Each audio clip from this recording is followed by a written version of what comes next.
Bueno, hermanitos, entonces vamos a comenzar viendo Juan capítulo 4. ¿Listo? Juan capítulo 4. Estamos viendo los evangelios en orden cronológico. Y recuerden que hay ciertas palabras que son muy importantes para, ¿cómo decirlo? Para conectar eventos. Al inicio de los capítulos muchas veces se encuentran esas palabritas que conectan eventos, no solamente conectan capítulos, sino partes de la historia que nosotros estamos estudiando. Miren Juan capítulo 4, versículo 1. Dice, cuando pues el Señor, y obviamente se refiere a Jesús, cuando pues el Señor entendió que los fariseos habían oído decir, Jesús hace y bautiza más discípulos que Juan, aunque Jesús no bautizaba sino sus discípulos, salió de Judea y se fue otra vez a Galilea, y le era necesario pasar por Samaria. Vamos a leer todo hasta el versículo 15 y ya ahorita les empiezo a explicar parte por parte. Vino pues a una ciudad de Samaria llamada Sicar, junto a la heredad que Jacob dio a su hijo José, y estaba allí el pozo de Jacob. Entonces Jesús, cansado del camino, se sentó así junto al pozo. Era como la hora sexta. Vino una mujer de Samaria a sacar agua y Jesús le dijo, dame de beber, pues sus discípulos habían ido a la ciudad a comprar de comer. La mujer samaritana le dijo, ¿cómo tú, siendo judío, me pides a mí de beber, que soy mujer samaritana? Porque judíos y samaritanos no se tratan entre sí. Respondió Jesús y le dijo, si conocieras el don de Dios y quién es el que te dice, dame de beber, tú le pedirías y él te daría agua viva. La mujer le dijo, Señor, no tienes con qué sacarla y el pozo es hondo. ¿De dónde pues tienes el agua viva? ¿Acaso eres tú mayor que nuestro padre Jacob, que nos dio este pozo del cual bebieron él, sus hijos y sus ganados? Respondió Jesús y le dijo, cualquiera que bebiere esta agua volverá a tener sed. Mas el que bebiere del agua que yo le daré no tendrá sed jamás, sino que el agua que yo le daré será en él una fuente de agua que salte para vida eterna. La mujer le dijo, Señor, dame esa agua para que no tenga yo sed, ni venga aquí a sacarla. Debido a la extensión del diálogo, no podemos verlo todo hoy. Vamos a ver hasta esta parte y en 8 días, Dios mediante, vemos el resto de la conversación de Jesús y la mujer samaritana. Pero bueno, como les decía, hermanitos, como les decía, vamos a tratar de conectar eventos. Versículo 1. Cuando pues el Señor entendió que los fariseos habían oído decir Jesús hace y bautiza más discípulos que Juan, salió de Judea y se fue otra vez a Galilea. Eso lo vimos hace 15 días cuando pudimos reunirnos, ¿recuerdan?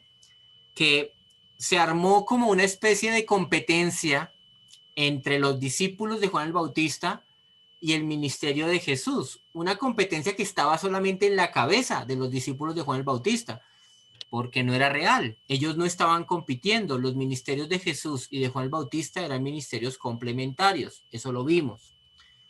Bueno, sin embargo, esa especie de competencia, por decirlo de alguna forma, como la entendieron los discípulos de Juan, llegó a oídos de los fariseos. Y es probable que los mismos fariseos se hubieran dado cuenta de que las multitudes poco a poco empezaron a dejar de seguir a Juan el Bautista y empezaron a seguir a Jesús de Nazaret. Y entonces, probablemente para evitar un conflicto prematuro con los fariseos, con los que ustedes saben que Jesús siempre va a chocar, para evitar ese conflicto, entonces él, ¿qué hace? En el versículo 3 nos dice que sale de Judea y se va otra vez a Galilea. El versículo 3 es importante y muchas veces nosotros esos versículos que nos hablan de lugares los pasamos de largo, los ignoramos y por eso es que muchas veces no entendemos de lo que estamos leyendo. Lo que vemos acá en el versículo 3 es un cambio de escenario. Ya Jesús no va a estar en la región sur de Israel, que es, recordarán ustedes, Judea, allá donde está Jerusalén, allá donde Juan el Bautista bautizaba en el río Jordán, esa región la va a dejar y va a regresar a Galilea. Jesús es Galileo. Galilea queda al norte. Y dice el versículo 4 que le era necesario pasar por Samaria. Le era necesario pasar por Samaria. Les voy a compartir un mapita. Aquí ustedes están viendo el mapa de Palestina en tiempos de Jesús. ¿Sí lo están viendo, sí? El mapa de Palestina en tiempos de Jesús. ¿Sí? ¿Sí lo ven o no? ¿Me dan la cabeza? ¿Sí? Ok, gracias. Gracias.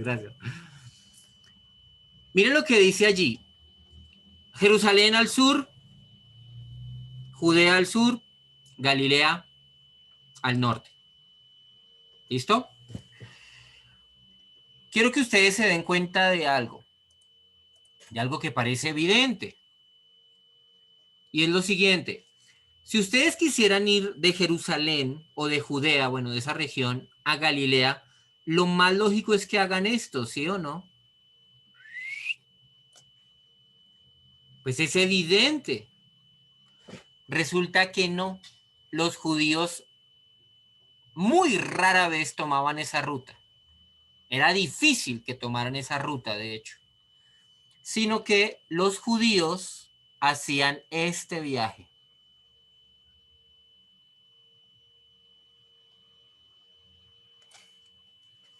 ¿Por qué? Se preguntarán ustedes, van a hacerse un viaje tan largo. Vean que en ese viaje tienen que cruzar por el río Jordán 2 veces, de una ribera a la otra. No importa.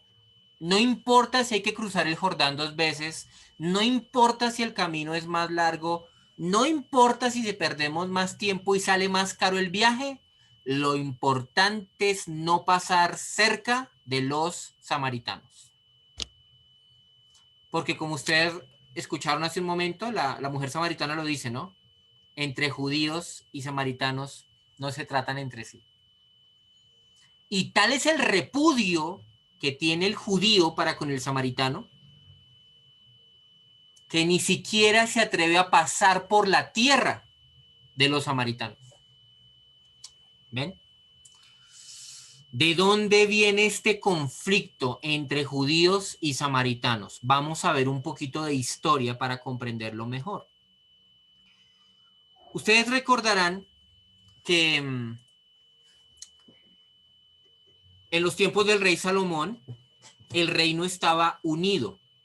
El reino estuvo unido durante 3 periodos: Saúl, David y Salomón. ¿Listo? Pero ¿qué pasa cuando Salomón ya no es el rey, sino que ahora su hijo Roboam es el rey? ¿Recuerdan ustedes ese episodio en el que él va y consulta con los ancianos del pueblo y los ancianos le dicen, mira, debe ser amable, debe ser bondadoso con el pueblo para que ellos te sean leales a ti? Y Roboam no le hace caso a los ancianos, sino que le hace caso a sus amigos, los jóvenes, que le dicen, no, el lomo de mi padre, ¿cómo es? Mi dedo es como el lomo de mi padre, una cosa así, como los lomos de mi padre. O sea, si mi papá les puso impuestos y si mi papá fue severo con ustedes, yo voy a ser mucho más severo. Pues, ¿qué logró tan nefasto discurso? Que 10 de las 12 tribus de Israel le dieran la espalda al rey Roboam. ¿Quiénes se quedaron con el rey Roboam? Solamente 2 tribus, las tribus reales. ¿Cómo así reales? De donde venían los reyes. La tribu de Benjamín, de donde venía el rey Saúl, y la tribu de Judá, de donde venía el rey David. Solo esas 2 tribus se quedaron con Roboam. Y las otras 10 encontraron a un hombre que era enemigo de Roboam y lo hicieron rey, a Jeroboam. Resulta que aparte del conflicto político se genera también un conflicto religioso. ¿Por qué? Porque el lugar de adoración era Jerusalén, porque Dios le había dicho a Salomón que en ese lugar él quería ser adorado. Y siempre fue Jerusalén el lugar de adoración por excelencia. Entonces, al dividirse el reino, los que se van con Jeroboam, esas 10 tribus, necesitan también adorar. Y ellos buscan un lugar diferente para adorar. Y empiezan su adoración de manera paralela a la que hay en Jerusalén. Entonces, en Jerusalén hay un templo, en Israel, a partir de ahí hablamos de los judíos y de los israelitas. Ya hablamos de ellos como dos pueblos desde ese momento en adelante. Los judíos entonces tienen sacerdotes, los israelitas también van a tener sacerdotes. Y van a hacer las cosas de esa manera, ¿para qué? Para no perder adeptos. Los de Israel tratan de imitar lo que los judíos hacen para que la gente no se vaya para allá. Hasta fiestas sagradas se inventan. Bueno, con todo y eso, durante mucho tiempo Dios trata con esas 10 tribus como su pueblo. Y por eso nosotros encontramos en los profetas muchas veces a profetas hablándole al norte y a profetas hablándole al sur. Por ejemplo, un profeta que le habla al norte es el profeta Elías, quien confronta al malvado rey Acab. Un profeta que habla a los del sur es el profeta Jeremías, que anuncia la destrucción por parte de los babilonios a Jerusalén. ¿Ven? A veces uno no entiende a los profetas mayores y menores simplemente porque pasa por alto que ellos a veces le hablan a las 10 tribus, las que se fueron con Jeroboam, y a veces a las otras 2 tribus, las que se quedaron con Roboam, el hijo de Salomón. ¿Ven? Ahí entiende uno por qué a veces hablamos de israelitas y a veces hablamos de judíos. Porque a partir de Roboam se inaugura de manera accidental, por así decirlo, la nación judía. ¿Listo?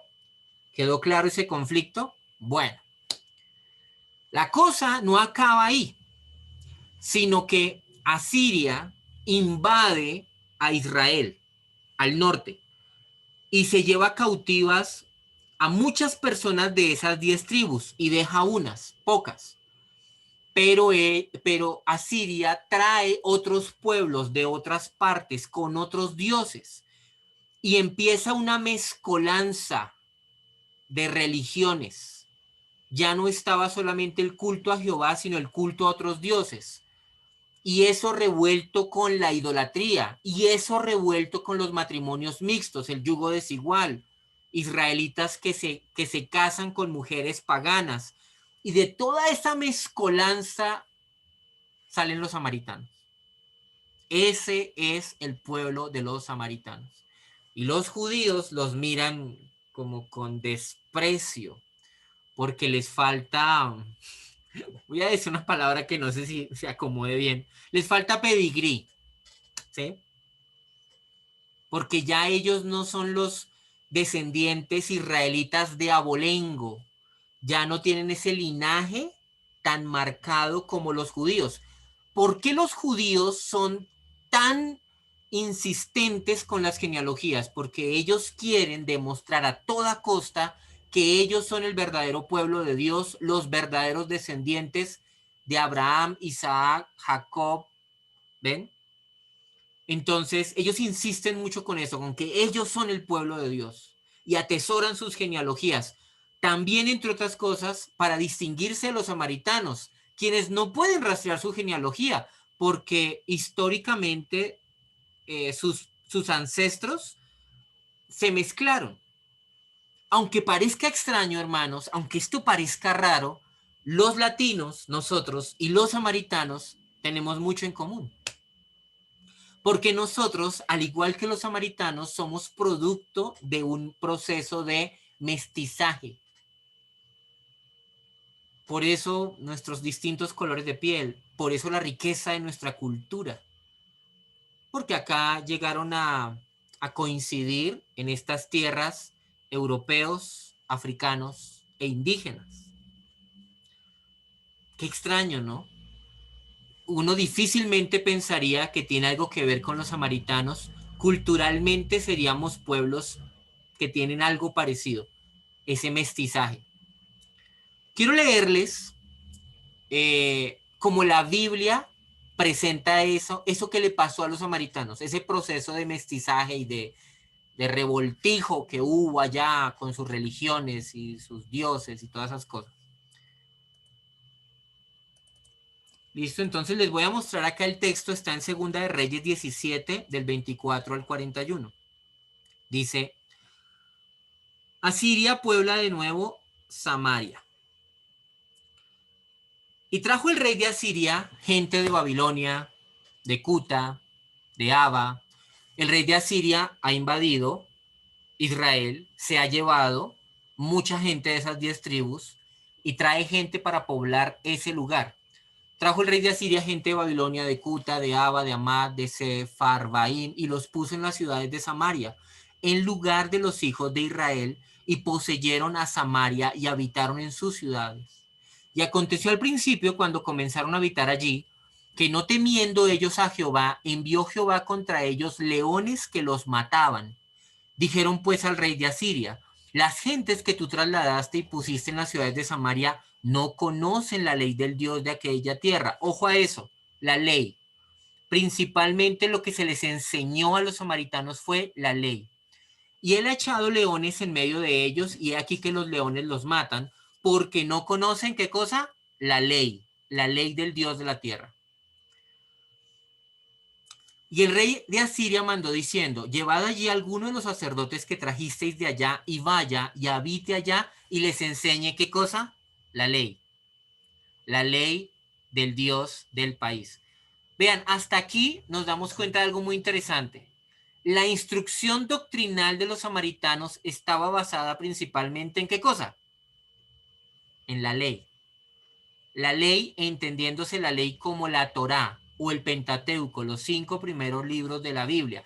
¿Y por qué eso es relevante? Porque resulta que los samaritanos no aceptaban más revelación de parte de Dios. Ellos no creían en los profetas, como los judíos sí.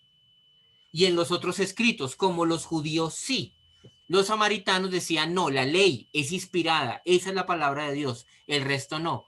Ahora, ¿es culpa de ellos como cultura? Bueno, en realidad no. Si ustedes se dan cuenta, en algún momento histórico, a ellos se les enseñó que lo importante era conocer la ley de Jehová.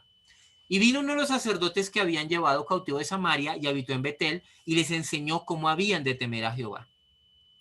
Pero cada nación se hizo sus dioses, las naciones que llegaron allá, y los pusieron en los templos de los lugares altos que habían hecho los de Samaria, los lugares altos donde ellos les celebraban a sus ídolos, porque ellos fueron exiliados de ese lugar también por su espantosa y exagerada idolatría.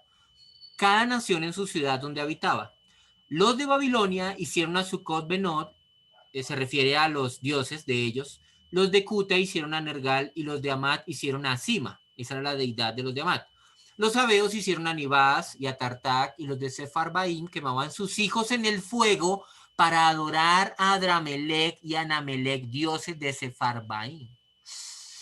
Este no era un culto inocente de cantemos canciones, prendamos incienso y cojámonos de las manos. No, quemaban niños. Quemaban niños. Y eso fue parte de la cultura que los samaritanos también adoptaron. ¿Ven ustedes lo espantoso? ¿Quiénes están contando esto? Judíos. Los judíos están contando lo que les ha pasado a los samaritanos. Este es un relato escrito por un judío, donde él está contando las cosas que les pasaron a los samaritanos. Temían a Jehová e hicieron del bajo pueblo sacerdotes de los lugares altos, que sacrificaban para ellos en los templos de los lugares altos. ¿Cómo así el bajo pueblo? Gente del común. Obviamente no levitas, sino gente cualquiera. Ojo a esto, lo que dice el versículo 32 y el versículo 33. Miren que el versículo 32 dice, temían a Jehová. El versículo 33 lo afirma, temían a Jehová y honraban a sus dioses. según la costumbre de las naciones de donde habían sido trasladados. O sea, Jehová era otro de los dioses que ellos adoraban. Lo pusieron al ladito. Entonces tenemos aquí el culto a Tartak, el culto a Dramelec, el culto a Nergal, todos esos dioses. Ah, bueno, aquí al ladito le ponemos el culto también a Jehová. Hasta hoy, bueno, hasta el momento donde se están escribiendo estas palabras, dice el autor, hasta hoy hacen como antes, ni temen a Jehová, ni guardan sus estatutos, ni sus ordenanzas. Esperen, acá dice que no temen a Jehová, pero acá me dice que sí temían a Jehová. No entiendo. Parece ser que hay una contradicción, ¿no les parece? Y lo reafirma. En el 32 dice que temían a Jehová, en el 33 que temían a Jehová, pero luego dice que no temen a Jehová. ¿Alguno me podría ayudar a entender esto? ¿Eso es una contradicción de la Biblia?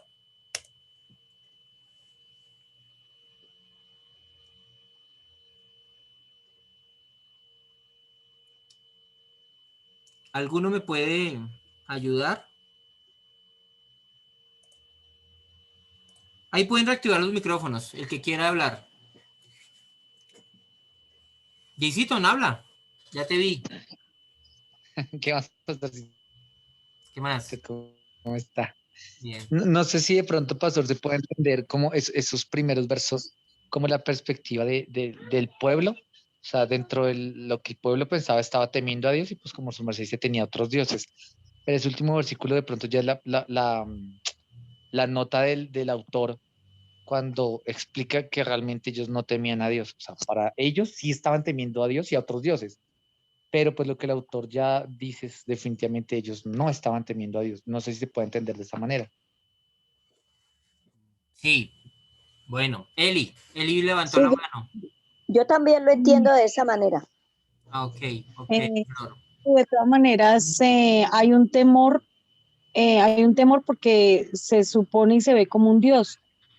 Entonces, digamos como que a todos los dioses se les teme, pero no guardan sus mandamientos ni, digamos, en ese momento en la forma ceremonial no se guardaban y pues menos, digamos, en lo que el Señor mandaba, digamos que ya tenía que ver con toda la parte espiritual. Entonces, pues obviamente no hacían nada de lo que Dios había mandado, pero pues obviamente le temían como que podía hacerles algo, cualquier cosa, pero pues era un temor como lo tenían de pronto los griegos o los romanos a sus dioses.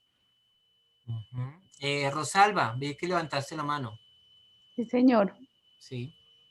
Es lo mismo lo que pasa ahora, lo que pasa hoy en día, porque la gente pone en el mismo nivel a Dios y pone el mismo nivel a María y a todos los santos, y ellos piensan que le están obedeciendo a Dios, y no hacen ninguna de las cosas, ni temen a Dios, no obedecen sus mandamientos, y aparte de eso, pues están adorando a otros dioses.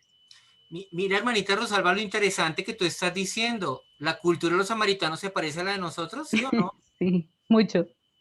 Qué extraordinario encontrar gente casi colombiana. Yo creo que la samaritana era costeña por ahí. Era costeña, ajá. Yo te voy a dar agua del pozo, ajá. Bueno, Oliver, levantaste la mano también, vi que levantaste la mano. Sí, pastor, buenas noches. Buenas noches. ¿Cómo así que era costeña la samaritana? No. Es que te perdiste la primera parte, donde decíamos que la cultura latina tiene cosas en común con la cultura samaritana. ¿Por qué? Porque vienen de un proceso de mestizaje ambas culturas. Y la hermana Rosalba, por ejemplo, se acaba de dar cuenta de otra similitud. Y es que los samaritanos ponían a Dios al lado de sus otros dioses, igual que los católicos lo hacen. Sí, sí, pero Ya. en cuanto Entonces a yo eso, digo que nos parecemos un poco en las culturas y que sería como encontrar, que de pronto terminamos encontrando tantas similitudes que terminamos viendo a la samaritana como si fuera una costeña colombiana, porque nos parecemos mucho en la cultura. Y ahí no acaban las semejanzas, ahorita vamos a ver más semejanzas entre los samaritanos y sí, nosotros. claro, En cuanto a latino o costeña o boyaca o cachaca. Sí, no importa, sí. Si no es nada contra La- los costeños, ¿cómo se te ocurre? Jamás. Yo eh, pensaba, ¿Cómo? yo creo que decía su merced, ¿quiere agua? Oiga, Jeroz, ¿quiere agua o no? Bueno, vamos a seguir, vean. Mi pregunta es, pero en el catolicismo se metió las imágenes con esa intención, ¿no? De, digamos, vamos a meter la imagen de Jesucristo, pero no es para adorar la imagen, sino adorar lo que esa imagen representa. Creo que fue con esa herejía que se introdujo las Sí, imágenes. fue una manera velada de introducir la idolatría, pero al final terminó siendo lo que es, idolatría. Sí, sí, no, pero mi pregunta es, no, ahorita sí me acuerdo, qué pena, es que se me olvidó con Bueno, tantas... dale, ahorita me cuentas. Bueno, sigamos viendo el texto y terminemos allí esa partecita de Segunda de Reyes. Como decían ustedes, entonces, ellos en realidad, aunque ponen a Jehová al lado de sus otros dioses, no honran a Dios y no temen a Dios como Dios manda. Ellos temen a Dios a su manera, pero no temen a Dios como Dios lo manda. Por eso el autor hace esa nota, como decía Jason, y explica, hasta hoy hacen como antes. En el momento en el que se escribió Segunda de Reyes, este fenómeno seguía ocurriendo. Hasta hoy hacen como antes, ni temen a Jehová, ni guardan sus estatutos, ni sus ordenanzas, ni hacen según la ley y los mandamientos que prescribió Jehová a los hijos de Jacob, al cual puso el nombre de Israel. Entonces, aunque en cierto sentido adoraban a Jehová y en cierto sentido conocían la ley, no adoraban a Jehová ni obedecían la ley. Con los cuales, bueno, a Jehová, ¿dónde estamos? Los mandamientos que prescribió Jehová a los hijos de Jacob, al cual puso el nombre de Israel, con los cuales Jehová había hecho pacto y les mandó diciendo, no temeréis a otros dioses, ni los adoraréis, ni les serviréis, ni les haréis sacrificios. Por eso es que los samaritanos no estaban obedeciendo. Mas a Jehová, que os sacó de tierra de Egipto con grande poder y brazo extendido, a este temeréis y a este adoraréis y a este haréis sacrificio. Los estatutos y derechos y ley y mandamientos que os dio por escrito, cuidaréis siempre de ponerlos por obra y no temeréis a dioses ajenos. No olvidaréis el pacto que hice con vosotros, ni temeréis a dioses ajenos. ¿Qué está haciendo el autor? Recitando la ley. Recitando el Pentateuco para que de pronto, si por accidente un samaritano lee esto, se dé cuenta de que realmente no obedecen la ley. Mas temed a Jehová vuestro Dios y él os librará de mano de todos vuestros enemigos. Pero ellos, los samaritanos, no escucharon, antes hicieron según su costumbre antigua. Así temieron a Jehová aquellas gentes y al mismo tiempo sirvieron a sus ídolos y también sus hijos y sus nietos, según como hicieron sus padres, así hacen hasta hoy. Bueno, ahora entendemos parte de el conflicto, las chispas que hay allí entre judíos y samaritanos, pero la cosa no acaba acá, en un conflicto cultural, religioso, político incluso, porque ellos pertenecen a territorios separados, sino que la cosa también va más allá. Hay resentimiento. Hay un profundo resentimiento entre judíos y samaritanos. ¿Por qué? Cuando a los judíos se les permite regresar a Jerusalén después del exilio babilónico y ellos empiezan a reconstruir Jerusalén, en el momento en el que están reconstruyendo el templo, adivinen quiénes vienen a poner pereque porque se está construyendo el templo de Jerusalén. Adivinen. Los samaritanos. Los samaritanos. Y primero llegan, buenas, ¿cómo les va, vecinos? Ay, ustedes son los judíos. Ah, qué maravilla, ¿no? Queremos venir a servirles lo que necesiten con mucho gusto. Queremos ayudar a construir el templo. Los judíos le responden, no, tranquilos, no, nosotros nos encargamos, no se preocupen. Ah, sí, ya.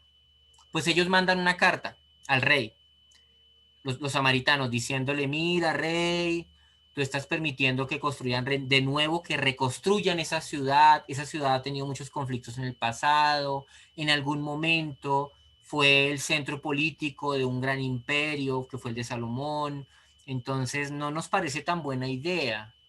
Nos vas a perjudicar a nosotros que sí te servimos y nos has traído gente acá que nos va a armar problemas. Convencieron al rey. En su momento lo convencieron y paró la obra. ¿Ven? Entonces, los samaritanos también han hecho méritos para que los judíos los aborrezcan. En uno de los comentarios que leí decía que los judíos, para mostrarse misericordiosos con los samaritanos, oraban por los samaritanos de esta manera: Señor, oramos, Dios, por Samaria y te pedimos que no los resucites en el día del juicio. No te pedimos que los eches al infierno, Señor, pero tampoco los resucites. ¿Pueden creer eso?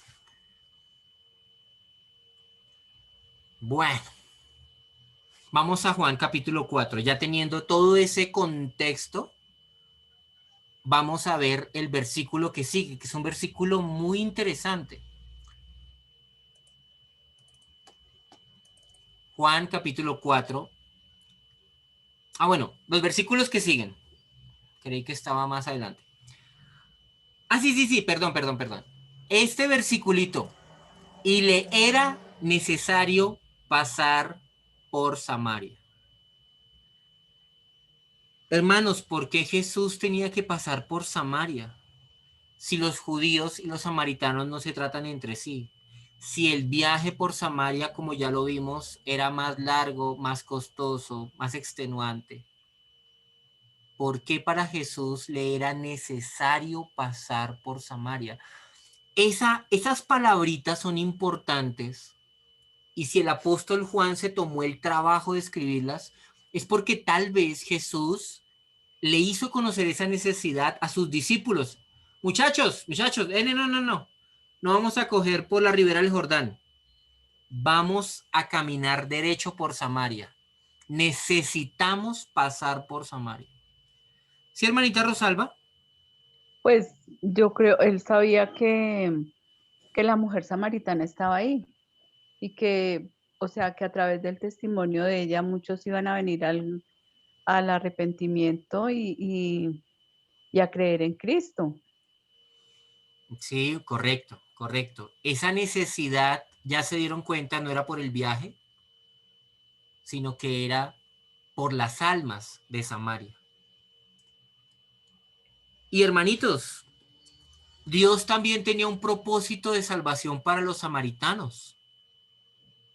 Y este texto nos deja ver que era así. Era necesario pasar por Samaria porque era necesario también que los samaritanos conocieran al Mesías.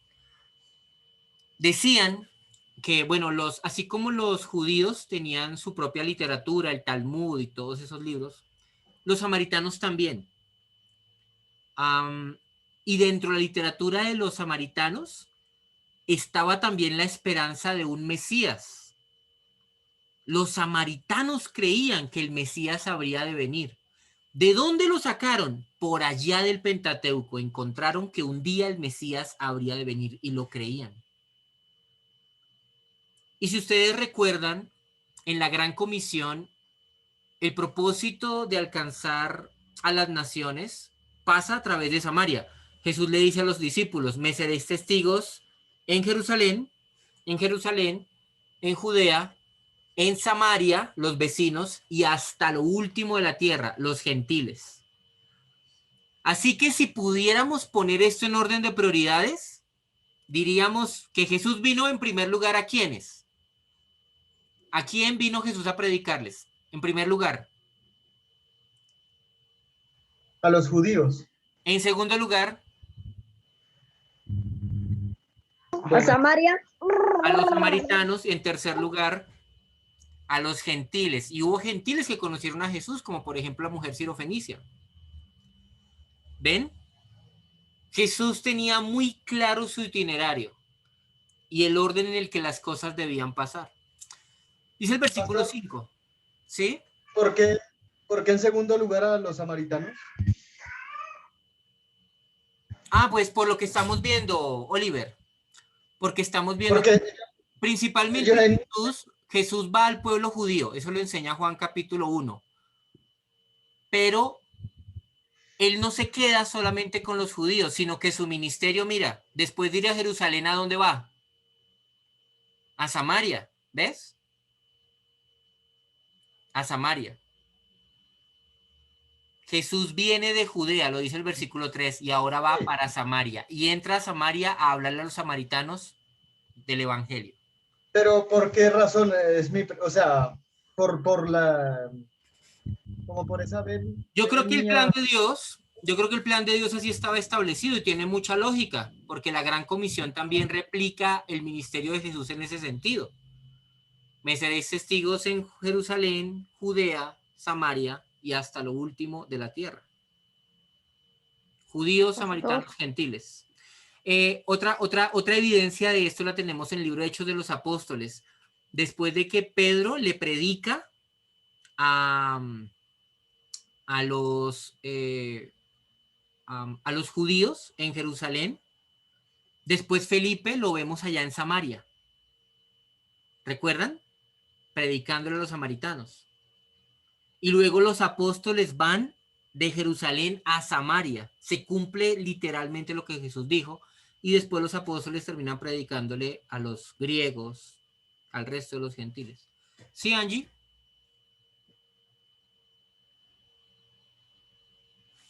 Pastor, una pregunta. Hermanita Rosalba, perdón. ¿Sí? También no es porque los samaritanos, digamos, desde el inicio ellos pertenecían a las 12 tribus de Israel. Sí, también es una razón. Esa sería una razón de por qué. ¿Por qué judíos y samaritanos hacen parte del ministerio de Jesús? Esa sería una buena razón. Bien.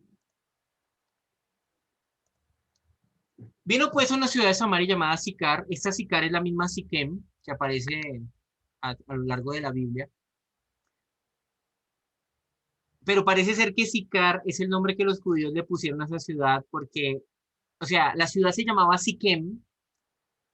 Recordarán ustedes un príncipe que violó a una de las hijas de Jacob, a Dina. Ese hombre se llamaba Siquem. Es ese lugar. Y los judíos, para burlarse de los samaritanos, le pusieron Sicar. Sicar significa borracho. De verdad que los judíos no querían a los samaritanos. Bueno. Y estaba allí el pozo de Jacob, versículo 6. Entonces Jesús, cansado del camino, se sentó así junto al pozo. Era como la hora sexta. Este pozo de Jacob hasta el día de hoy existe, pero realmente aquí lo importante no es el pozo de Jacob. Lo importante es quién está sentado al lado del pozo de Jacob. ¿Y por qué está sentado? Porque está cansado del camino. Este es uno de esos versículos que es muy valioso en la cristología. ¿Por qué? Porque este versículo nos enseña algo respecto a la humanidad de Jesús.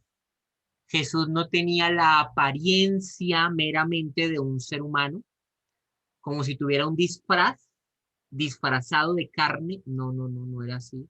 Sino que él era un hombre en todo el sentido de la palabra, sujeto a las mismas debilidades y limitaciones nuestras, como por ejemplo el cansancio.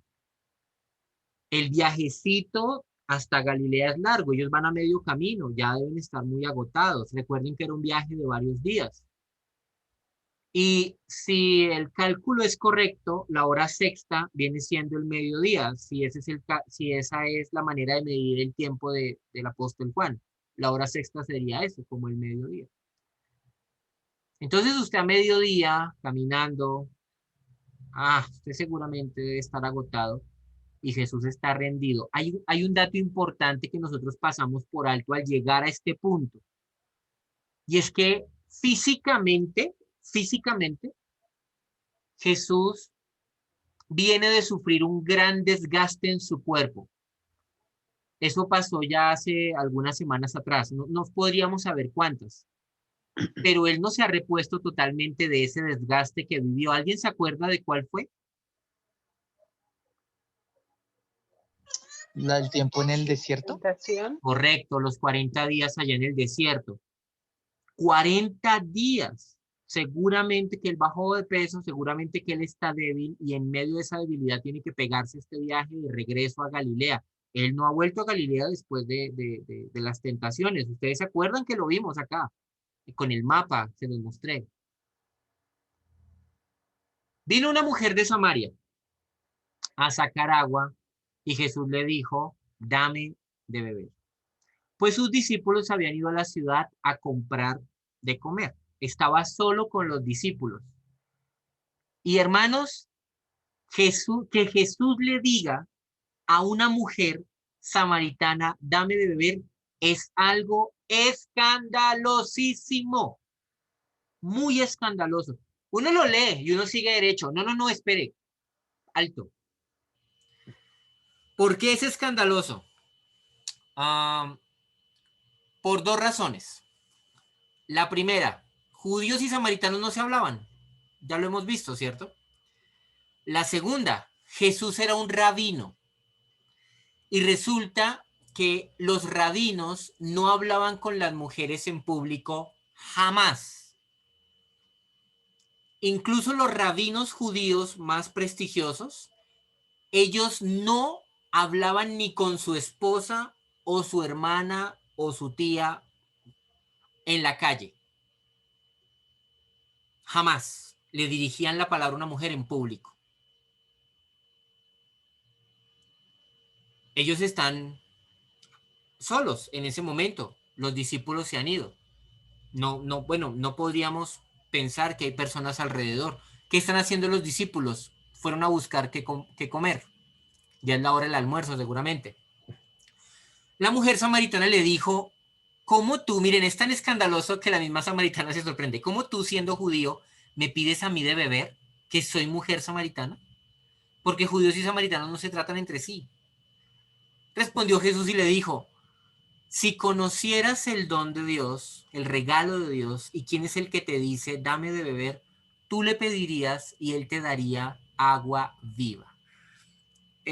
Se me está acabando el tiempo. Pastor, Sí, hermanita Rosalba. pastor, Sí, una pregunta. sí. O sea, ¿cómo se distinguía de que, pues, que él era un rabino? En la vestimenta, no sé qué lo hacía, porque uno, digamos que un sacerdote católico no lo diferencia por el cosito del cuello, pero Sí, en sí. ese tiempo, Es una ¿cómo se buena pregunta. distinguía? Cuando yo digo que ¿es escandaloso para quién? Para los discípulos.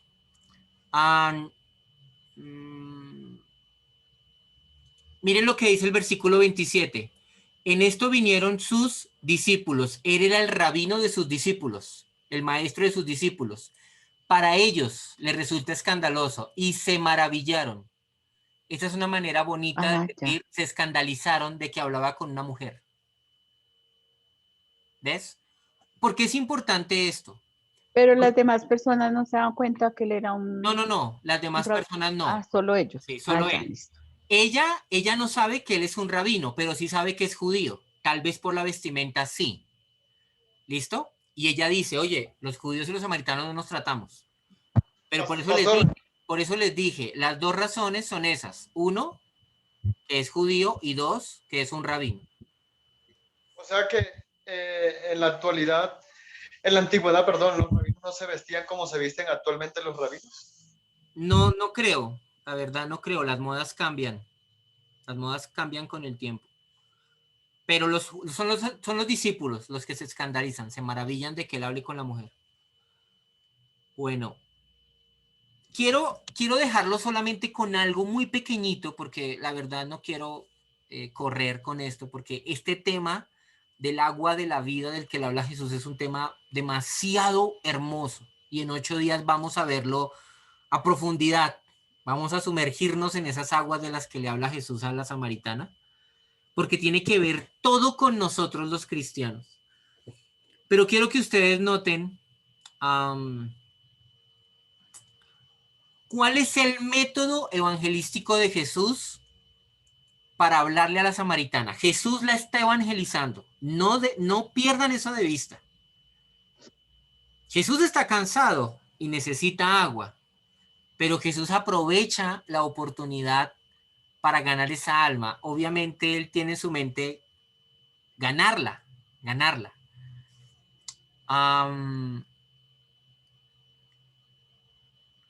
¿Cómo es el método de Jesús? Él se acerca a una mujer desconocida y para romper el hielo con la mujer le pide un favor. Y al pedirle un favor, inicia una conversación con ella. ¿Sabía Jesús cómo iba a reaccionar esta mujer ante el favor que él iba a pedir a ella, perdón? Pues obviamente sí. Y sabía. Claro, él es consciente del contexto histórico entre judíos y samaritanos. Sabía que la mujer iba a escandalizarse. ¿Cómo así que tú me estás pidiendo? Miren que Jesús hace de algo cotidiano una oportunidad para predicar el evangelio. Ese es mi punto. Algo tan cotidiano como tomar agua. Jesús lo usa para ganar un alma. Pedirle un favor a una persona. ¡Qué gran método evangelístico! Vamos a quedarnos con eso. Vean, si usted contrata a una persona para que vaya a trabajar a su casa o a su empresa, bueno, no es precisamente un favor, pero usted le está pidiendo a esa persona que haga algo por usted. Jesús nos está enseñando, esa es una buena oportunidad para hablarle el evangelio a esa persona. De cosas tan cotidianas como pedir un favor pequeño, de ahí aprovecha uno para hablar del evangelio. Necesitamos un martillo y tenemos que ir a la tienda donde el vecino o no sé, a la ferretería para que nos presten o nos vendan un martillo. Ahí ya está la oportunidad. O sea, no necesitamos que las circunstancias sean perfectas. Ni siquiera necesitamos que las condiciones climáticas sean las mejores o que nuestro estado físico sea el mejor. Jesús está agotado del viaje, cansado. Al rayo del sol probablemente, recordemos esto donde lo estamos leyendo, las tierras bíblicas son áridas, desérticas, hay calor allá. No es impedimento, hay que predicar el evangelio. Es una mujer samaritana y judíos y samaritanos no se tratan, no importa, hay que predicarle el evangelio. Yo soy un rabino, pensaría que Jesús hubiera podido pensar así, yo soy un rabino, ¿cómo me van a ver mis discípulos hablando con esta mujer? No importa, hay que predicarle el evangelio. Aunque sea mal visto, hay que predicarle el evangelio. Si usted tiene que sentarse en un andén con un indigente a compartir con él una merienda y eso escandalice a otros, Jesús nos enseña que eso no importa. Lo que importa es predicar el evangelio a esa persona. Y no hay que esperar a que las condiciones estén dadas, a que sea el momento propicio. Hay que predicar, como le dijo Pablo a Timoteo, a tiempo y fuera de tiempo, cuando conviene y cuando no conviene. No necesitamos más razones, simplemente una excusa para predicar el evangelio. Y cualquier cosa puede servir de excusa para predicar el evangelio. ¿Quién nos enseña eso? Jesús de Nazaret. Jesús de Nazaret. Y para él esta samaritana era valiosa. Aunque vamos a verlo dentro de 8 días, para otras personas quizás ella no era tan valiosa, porque era una mujer de mala reputación. Eso lo vamos a ver después. Pero para Jesús esta mujer valía. Y pasó por encima. Miren todas las barreras que Jesús cruzó para llegar a esa alma. Emprendió un viaje que no era típico de los judíos. Incomodó a sus discípulos probablemente, no importó. Pasó por encima de diferencias culturales muy marcadas entre judíos y samaritanos. No le importó el hecho de que ella fuera una mujer y él fuera un rabino. No importó, nada importó. Lo que importaba era predicarle el evangelio a esa mujer para que esa mujer fuera salva. ¿Listo? Evangelio a toda costa. Eso es lo que yo veo en Cristo. El amor que tiene por sus almas. ¿Listo, hermanitos? Terminamos. En 8 días vamos a continuar. ¿Algún comentario? ¿Alguna cosa que quieran decir finalmente? Y terminamos. Bueno, yo sí. O sea, los dioses en la antigüedad también ¿cómo me explico? Bueno, sí, son dioses falsos, pero, o sea, los dioses que se inventaron los hombres también tenían leyes, pero no eran morales, ¿no? ¿Por qué preguntas eso? Pues porque en el pasaje que leímos, eh, las personas decían que no conocemos las leyes de esos dioses, o sea, como que cada dios tenía leyes, no sé. Pero me imagino que el único dios que dio leyes morales fue Jehová. Sí, seguramente a lo que se referían los que querían que se les instruyera a los samaritanos en estas cosas era la adoración. Claro, cada dios tenía sus propios sacerdotes, sus propios sacrificios y sus propias formas de adoración. Entonces, seguramente esa era la intención, que los habitantes nuevos de ese territorio aprendieran cómo adorar al dios local, porque así lo entendían los asirios. El dios local de esas tierras es Jehová, respetemos su territorio, porque ese era el entendimiento de la gente de esa época. Cada dios tenía su territorio y los que llegaban a ese territorio tenían que someterse a ese dios. ¿Por qué? Pues porque así funcionaban los reinos en esa época. Hay una tierra, hay un señor. Pues en esta tierra debe haber un señor también en los cielos. Debe ser Jehová. ¿Cómo hay que adorarlo? Búsquese un sacerdote que vaya y le explique a esa gente. Y ellos se quedaron con eso, con instrucción a medias. Pero como explicaba el mismo autor eh, de, de, de, de Segunda de Reyes, en realidad no estaban obedeciendo a Dios. Pastor, ¿Sí? ¿Sí, hermanita? lo que pasa, yo pienso que es que no era que los dioses tuvieran leyes o que ellos pusieran esas leyes, fueron los hombres los que hicieron esas leyes para adorar a un Dios, diferente a Dios que fue el que le dio la ley a Moisés, pues por iniciativa de Dios mismo. Correcto, sí, hermanita, tal cual. Sí, Ok, si o había sea que normas, seguramente eran normas inventadas por los hombres. eso, y no eran normas morales, ¿no? Porque yo no creo, o sea, como el Evangelio no es obra humana, por eso el Evangelio, o sea, la Biblia es el único libro que tiene esas leyes que nos incomodan moralmente, como No, pero mira que no, porque por ejemplo, Alá es un dios falso, pero sin embargo tiene el Corán, y el Corán tiene un montón de reglas y leyes morales.